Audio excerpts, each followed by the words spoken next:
আপনি কিন্তু চাইলে আপনার নিকাবটা খুলে নিতে পারেন। আপনার কি কোনো সাহায্য দরকার?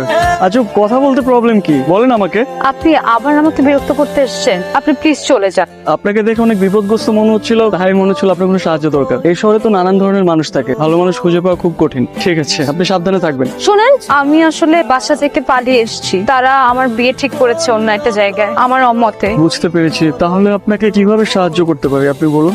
আপনি কি কয়েকদিনের জন্য আমার একটু থাকার ব্যবস্থা করে দিতে পারেন? আপনি একটু দেখেন না প্লিজ।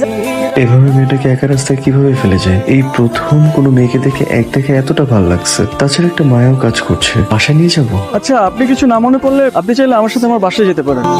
আমার বাসায় 2টা বেডরুম আছে। মাঝে মধ্যে মা গ্রাম থেকে আসলে আমার সাথে থাকে আর কি। আপনার যদি কোনো আপত্তি না থাকে তাহলে আমাকে বিশ্বাস করতে পারেন।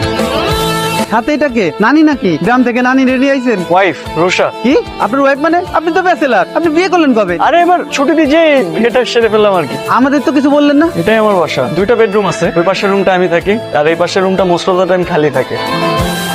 আপনাকে আমি কি বলছিলাম, আপনি ফ্রেশ হয়ে রেস্ট করবেন। আপনি বাসা গুছিয়ে গেছেন কেন? আমি একদম অগোছালো থাকতে পারি না। আচ্ছা, এখানে আমাদের দুপুরের খাবার, বাজার আর মেয়েদের কিছু ড্রেস আছে। আপনি পরে যে পছন্দ করে কিনে নিতে পারবেন, কোনো সমস্যা নেই। আপাতত এখান থেকে একটা পরে নেন। আপনি এত সকালে উঠে গেছেন? আপনি না কালকে বললেন যে আপনার অফিস আছে সকালে, সেই জন্য আপনার ব্রেকফাস্ট রেডি করে দিলাম। আসেন ব্রেকফাস্ট করে নেন। আপনি এত কিছু কেন করতে গেছেন? আর আমি তো সকালে খাই না। অফিসে যে চা অথবা কফি একটা খেয়ে নিই, ওটাই সকালের ব্রেকফাস্ট। আপনি হালকা কিছু খেয়ে নেন। এটা কি? আপনার টিফিন বক্স। আমি তো অফিসে টিফিন বক্স নিয়ে যাই না। তো আপনি লাঞ্চ করবেন না? ধরেন আমি বাসার খাবার খেলাম, এখন বাসার খাবার যদি আমি অফিসে নিয়ে যাই, তারপর যদি আমার কলিগরা বলে যে বাসার খাবার কই থেকে আসলো, তখন আমি তাদেরকে কি বলবো?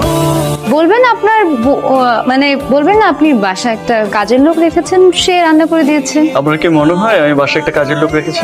আপনি কিন্তু সবসময় একটা কথার অন্য একটা মিনিং খুঁজে বের করেন। আমি মোটেও ওভাবে বলিনি। ফোনটা আপনি রাখেন, আর যদি কোনো প্রবলেম হয় আমাকে ফোন করবেন। মনটা কি বেশি খারাপ?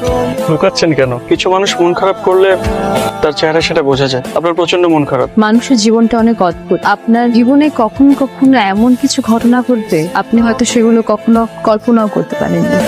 আর আপনি জানেনও না যে সে ঘটনাগুলো ঘটলে আপনি কি করবেন বা আপনার জীবন কোন দিকে মোড় নেবে। এসব ছোট ছোট ঘটনা নিয়ে তো জীবন, আর এইসব ছোট ছোট ঘটনাকে আপনি যত মনে রাখবেন তত পিছিয়ে পড়ে যাবেন। চাচা, আপনি হয়তো বাসার উপরে পাঠিয়ে দিছি। শুনলাম তুমি নাকি বিয়ে করেছো, বিয়ে করে বউ নিয়ে আসছো, তাই বৌমাকে দেখতে চলে আসলাম।